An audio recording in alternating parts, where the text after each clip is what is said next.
Hello friends, मैं हूँ प्रीति। मेरे यूट्यूब चैनल ग्रो विद प्रीति में आपका बहुत बहुत स्वागत है। तो फ्रेंड्स, आप लोगों ने देखा आज मार्केट कैसा था। गैप अप ओपन हुआ निफ्टी और बैंक निफ्टी, उसके बाद काफ़ी अच्छा ऊपर भी गया और एक इम्पॉर्टेंट रेजिस्टेंस था निफ्टी और बैंक निफ्टी का, वहाँ तक ये गया और फिर वहाँ से काफ़ी अच्छी सेलिंग भी हुई, बाइंग भी अच्छी हुई और सेलिंग भी अच्छी हुई। तो देखा जाए तो दोनों साइड में मार्केट काफ़ी अच्छा रहा।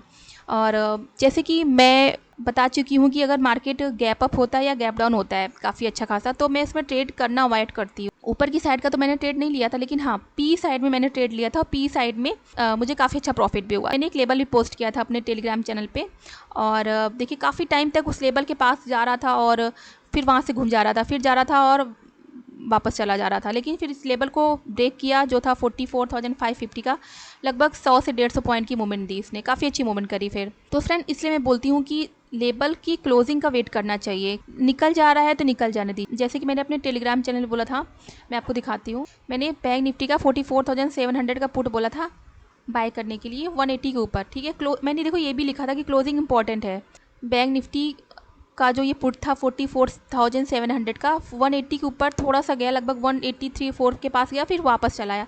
इसलिए मैं आप लोग को बार बार बोलती हूँ क्लोजिंग इंपॉर्टेंट है। मान लो अगर कभी ऐसा होता है कि एक ही कैंडल काफ़ी बड़ी बन जाती है तो छोड़ देना ट्रेड को, कोई बात नहीं। ट्रेड निकल जाएगा तो निकल जाए, कोई फ़र्क नहीं पड़ता है। फिर अगर नया ट्रेड मिलता है तो नया ट्रेड करेंगे। लेकिन मान लो अगर ये 180 क्रॉस किया और ये 200 तक पहुंच गया, फिर आप लोग सोचो कि अब ट्रेड लेना है, तो फिर वहाँ पे तो हमारा लॉस ही होना है ना। बैंक निफ्टी 44,550 लेवल को ब्रेक किया और क्लोज किया, तो काफ़ी अच्छी मोमेंट की। तो इसलिए मैं आप लोग को हमेशा बोलती हूँ कि क्लोजिंग बहुत इंपॉर्टेंट है, ठीक है।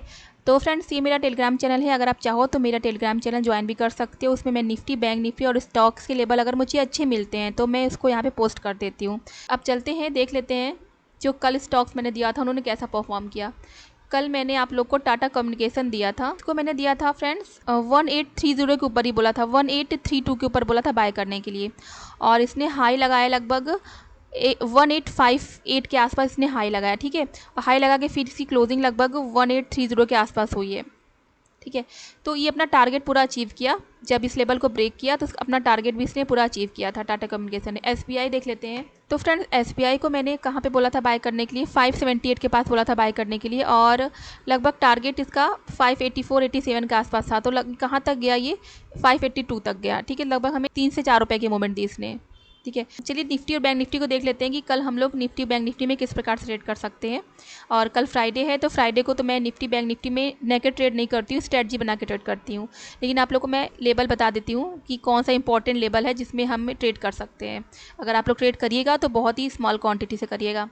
तो यहाँ पे देखो बैंक निफ्टी क्या हुआ, गैप अप ओपन हुआ और हैमर कैंडल बनाया, उसके बाद ये काफ़ी अच्छा ऊपर गया। तो ये जो आप लेवल देख रहे हो 44,790 के नीचे ये वाली कैंडल थी ना, इस कैंडल पे मैंने ट्रेड किया था और इसमें मुझे अच्छा खासा प्रॉफिट हुआ। और फिर सेकंड राउंड में जब मैं जो पुट मैंने अपने टेलीग्राम चैनल पे दिया था उसमें मैंने ट्रेड किया था, उसमें लगभग मुझे 3 से 4 हज़ार का प्रॉफिट हुआ था। मैं आप लोग को दिखा देती हूँ यहाँ पे देखिए। लगभग फ्रेंड देखिए, ये देख रहे हैं आप 44,900 का जो पुट था उसमें मुझे काफ़ी अच्छा प्रॉफिट हुआ था।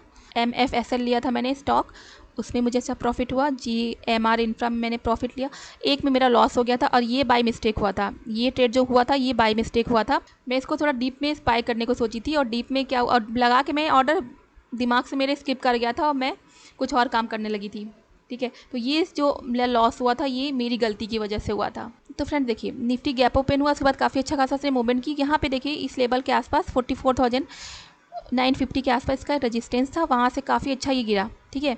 और लगभग मैंने आप लोग को 44,550 का एक लेवल बताया था कि इसके नीचे अगर ये क्लोज करता है तो हमें काफ़ी अच्छी मूवमेंट देगा। तो इसके नीचे गया, इसके नीचे देखिए गया, यहाँ पे देखो इसके नीचे गया, ये कैंडल गया और सेकंड कैंडल ग्रीन बना, लेकिन इसके हाई के ऊपर क्लोज नहीं किया। ये इंपॉर्टेंट है, अगर हाई के ऊपर क्लोज कर जाता तो फिर ये हमारा स्टॉप लॉस हो जाता। उसके बाद देखिए काफ़ी अच्छा फिर ये नीचे गया, लगभग ये 44,430 का इसने लो लगाया, ठीक है। तो कल हम लोग इसमें कैसे ट्रेड कर सकते हैं, कल का इंपॉर्टेंट लेवल है ये वाला 44,420 का। ये आप लेवल देख रहे हो, ये वाला, यहाँ पे इसको मैं ड्रॉ कर देती हूँ, जहाँ पे ये कल स्ट्रगल कर रहा था ऊपर जाने का।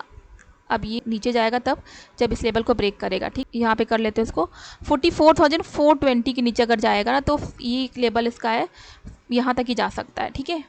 तो लेवल इसका नोट कर लीजिए। तो फ्रेंड्स, बैंक निफ्टी अगर 44,420 के नीचे क्लोज करेगा तो हम इसमें ट्रेड करेंगे सेल साइड में। हमारा फर्स्ट टारगेट होगा 44,370 का, सेकंड टारगेट होगा 290 का और थर्ड टारगेट होगा 44,230 का। ठीक है, और ऊपर की साइड में अब हम लोग ये जो हाई है रेजिस्टेंस है इसके ऊपर ही ट्रेड करेंगे, या तो प्राइजेक्शन बनेगा, जिस तरह से प्राइजेक्शन बनेगा उसके हिसाब से फिर हम ट्रेड करेंगे। ठीक है फ्रेंड्स, अब हम लोग निफ्टी देख लेते हैं, निफ्टी को कल हम कैसे ट्रेड कर सकते हैं।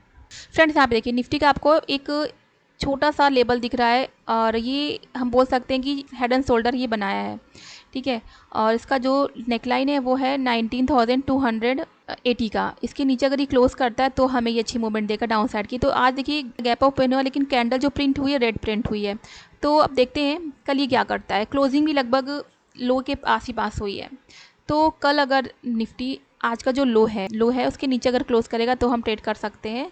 ठीक है, तो फ्राइडे है तो बहुत बड़ी मूवमेंट के लिए ट्रेड नहीं कर सकते। हाँ, कभी हो जाती है बहुत अच्छी मूवमेंट, लेकिन हमेशा आप देखिएगा हमेशा ऐसा नहीं होता है।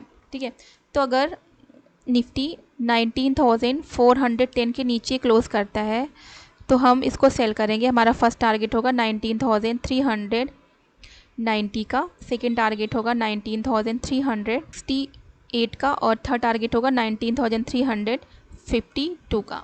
ठीक है, तो निफ्टी यहाँ तक जाने की कोशिश कर सकता है। और ये जो इसका लेवल है ये वाला याद रखिएगा, ये बहुत ही इंपॉर्टेंट इसका लेवल है। इसके नीचे अगर ये क्लोज़ किया तो हमें काफ़ी अच्छी मूवमेंट देगा और लगभग ये यहाँ तक ही जा सकता है 18,850 से लेके 900 के आसपास। ठीक है, और फ्रेंड्स कल के लिए मैंने जो स्टॉक सेलेक्ट किया हुआ देख लेते हैं कि किस लेवल पे हम उसको बाय सेल करेंगे। तो हमारा पहला स्टॉक है एस्ट्रल पॉली। तो फ्रेंड्स जैसे कि आप लोग देख रहे हो उसको, इसने क्या किया, ये जो लेवल है ना इसका, ये वाला, ये इसका अच्छा क्या है, रेजिस्टेंस है। अगर इसको ये ऊपर की तरफ निकाल लेता है ना तो हमें ऊपर की साइड में बहुत अच्छी मूवमेंट देगा। ठीक है, लेकिन देखिए बार बार इस लेवल का क्या कर रहा है, ये रेजिस्टेंस ले रहा है। देखिए एक बार क्या किया, ये काफ़ी अच्छा मूवमेंट दिया, उसके बाद इस लेवल का इसने रेजिस्टेंस लिया और फिर उसके बाद देखिए ये क्या किया, नीचे आ गया और फिर ये इसी लेवल के आसपास देखिए काफ़ी टाइम तक ये जाने की कोशिश किया, फिर ये नीचे आ गया। ठीक है, अब इसका इंपॉर्टेंट लेवल ये वाला है जो है 1980 का। ठीक है, अगर ये इसके नीचे क्लोज करता है तो हमें डाउन साइड की भी एक अच्छी मूवमेंट दे सकता है इंटरडे के लिए। तो इसका लेवल आप लोग नोट कर लीजिए। अगर एस्ट्रल पॉली 1980 के नीचे क्लोज करता है तो इसका फर्स्ट टारगेट होगा 1973 का, सेकेंड टारगेट होगा 1967 का और थर्ड टारगेट होगा 1960 का। ठीक है, स्टॉप लॉस हम इसमें 6 से 7 रुपये का लगा सकते हैं। हमारा अगला स्टॉक है ग्रासिम। ऊपर की साइड से यहाँ पे इसको क्या मिल रहा है, रेजिस्टेंस मिल रहा है। ग्रासिम को भी यहाँ पे आप देख रहे होगे, ये जो लेवल है ना, यहाँ पे इसको क्या मिल रहा है, एक रेजिस्टेंस मिल रहा है और रेजिस्टेंस से बार बार ये नीचे आ जा रहा है। तो अब ये क्या किया, फिर से नीचे आया और ये इसका आपको एक यहाँ पे सपोर्ट दिख रहा होगा। ठीक है, तो अगर ये देखो इसके नीचे अगर ये क्लोज करता है ना तो हमें ये लगभग यहाँ तक की मूवमेंट दे सकता है। तो इसका लेवल आप लोग नोट कर लीजिए। अगर ग्रासिम 1770 के नीचे क्लोज करता है तो इसका फर्स्ट टारगेट होगा 1763 का, सेकेंड टारगेट होगा 1759 का और थर्ड टारगेट होगा 1755 का। ठीक है, और इसमें स्टॉप लॉस हमारा लगभग वही 6 से 7 रुपये का होगा। हमारा अगला स्टॉक है PFC। तो फ्रेंड्स देखो बहुत अच्छी मूवमेंट की PFC ने, कंटिन्यू देखो आप हायर हाई हायर लो बनाते हुए कंटिन्यू ऊपर जा रहा है। ठीक है, और रेजिस्टेंस इस लेवल का है इसके पास। ठीक है, तो कल हम इंटरडे में कैसे प्ले करेंगे, फिलहाल इंटरडे का इसका मूवमेंट देखते हैं। इंटरडे में हम इसको कैसे प्ले करेंगे, तो इंटरडे का ये जो आप लेवल देख रहे हो ये इसका एक सपोर्ट जोन है।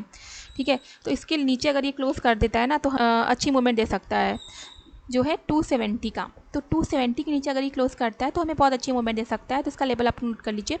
अगर PFC 270 के नीचे क्लोज करता है तो फर्स्ट टारगेट होगा 268 का, सेकेंड टारगेट होगा 266 का और थर्ड टारगेट होगा 264.5 का और स्टॉप लॉस हमारा इसमें 2 रुपये का होगा। तो फ्रेंड्स बैंक निफ्टी और इन स्टॉक्स के लेवल पे आप लोग नज़र जरूर बना के रखिएगा। कल फ्राइडे है तो बहुत ही सावधानी से ट्रेड करिएगा, कम क्वांटिटी में ट्रेड करिएगा अगर आप इंडेक्स में ट्रेड कर रहे हैं तो। ठीक है, और अगर आपको मेरा वीडियो पसंद आता है तो मेरे वीडियो को लाइक करिए, शेयर करिए। फर्स्ट टाइम अगर आप मेरे चैनल पे आए तो मेरे चैनल को सब्सक्राइब जरूर करिएगा। मिलते हैं हम लोग अगले वीडियो में। धन्यवाद।